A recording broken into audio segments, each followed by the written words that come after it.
Ya ni kweli serikali ya Tanzania inaniwinda mi personally na my co-presenter, manake hawapendi tunavyofanya. Tunasema ukweli. Unajua serikali ile ya Tanzania ni ya kiimla, haikuchaguliwa na wananchi wa kweli. Ilikuwa serikali ambayo imeiba kura na ikaua watu. So sisi kama maskani tukiangazia wanatuwinda. Wametumia paka mademu lakini tumeresist. Wametuma watu tumeresist. Sasa hivi tunavyoongea tunasikia kwamba wanatumia mmoja mfanyikazi wetu, wanampatia 150 million ila disclose number plate ya gari zetu, mahali tunapoishi. So sisi tunasema let them come, lakini kwa mambo ni kwamba a journalist is not a criminal.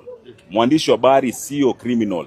Yeye ni mtu ambaye anatangaza kitu kiko. So kama kwa mfano una feel vibaya kwa sababu mwandishi wa habari, bwana tulizaliwa siku moja na tutakufa siku moja, lakini hatutanyamaza kusema ukweli. So kama kwa mfano umeua, tutasema umeua. Hatuwezi kupaka mafuta kwa Mungu wa chupa tukisema kwamba mambo ambayo hujafanya. Yale tunaotangaza ni ukweli. Hakuna kitu tumetunga. Manake ukisema umechaguliwa na 97 kisha alafu sherehe inakuwa held ndani ya kambi ya jeshi, wewe umechaguliwa na wananchi ama umeiba kura? So tunawindwa kweli. Hata sasa hivi nasikia kuna mmoja hapo ameshaingia nchini anatuwinda. Sisi tupo. Kama imeandikwa tadedi.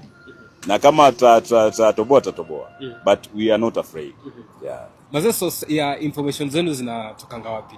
Nyinyi mnapata zile za ndani, hata media za huko hawawekangi, lakini hapa mko nazo. So once ushakuwa mzuri, wewe ni mzuri tu. Ukishakuwa mzuri wewe ni mzuri tu, utakuwa unapata tu unapata ma information, unakutumia information, shika. So ukiangalia ukiverify ndio. Hatuwezi tangaza kitu ambacho hakuna, tangaza vitu ambavyo viko. Yeah.